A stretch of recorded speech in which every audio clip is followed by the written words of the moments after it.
जीत के बाद पार्टी दफ्तर में कार्यकर्ताओं को संबोधित करते हुए अरविंद केजरीवाल ने कहा कि दिल्ली के लोगों ने मुझे दिल्ली की सफाई, भ्रष्टाचार को दूर करने, पार्क को ठीक करने के साथ कई सारी जिम्मेदारियां दी। मैं दिन रात मेहनत करके कोशिश करूंगा कि आपके इस भरोसे को कायम रखूं।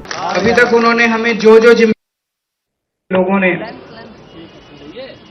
शिक्षा की जिम्मेदारी दी, स्कूलों की जिम्मेदारी दी, हमने रात दिन मेहनत करके स्कूल ठीक किए,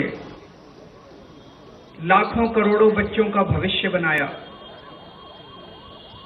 लोगों ने हमें अस्पतालों की जिम्मेदारी दी, हमने रात दिन मेहनत करके अस्पताल ठीक किए,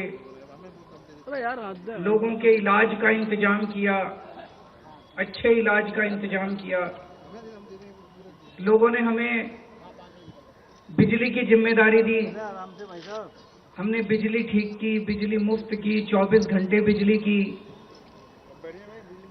आज दिल्ली के लोगों ने अपने बेटे को, अपने भाई को दिल्ली की सफाई करने की जिम्मेदारी दी है, भ्रष्टाचार दूर करने की जिम्मेदारी दी है, पार्कों को ठीक करने की जिम्मेदारी दी है। कई सारी जिम्मेदारियां आज दी हैं। इतना प्यार दिया आपने, इतना विश्वास किया आपने मेरे ऊपर, इसके लिए मैं आपका ऋण कभी नहीं चुका सकता। मैं पूरी कोशिश करूंगा रात दिन मेहनत करके आपके इस भरोसे को कायम रखूं, ऐसी मेरी हमेशा कोशिश रहेगी। दिल्ली नगर निगम चुनाव में आम आदमी पार्टी ने 134 सीट जीतकर बाजी मार ली है। इसी के साथ 250 वार्ड वाले नगर निगम में 15 साल से राज करने वाली भारतीय जनता पार्टी का वर्चस्व अब खत्म हो गया। एमसीडी चुनाव में सिर्फ बीजेपी 104 सीटों पर ही जीत हासिल कर पाई।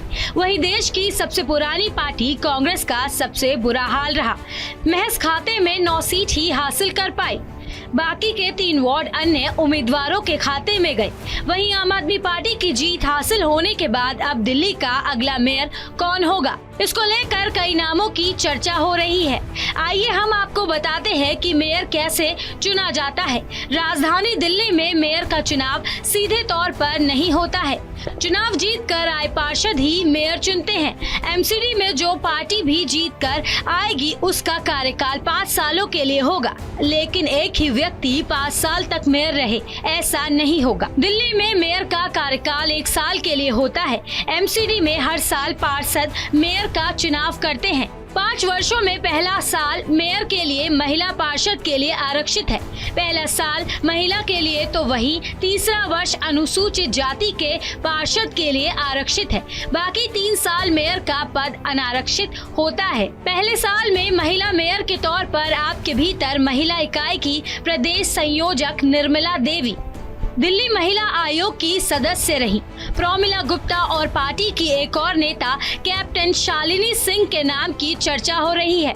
इसके अलावा कुछ और नाम भी सामने आ रहे हैं। थोड़ा सा इंतजार करने के बाद महिला मेयर भी सामने आ जाएंगी। Bureau report, news India digital.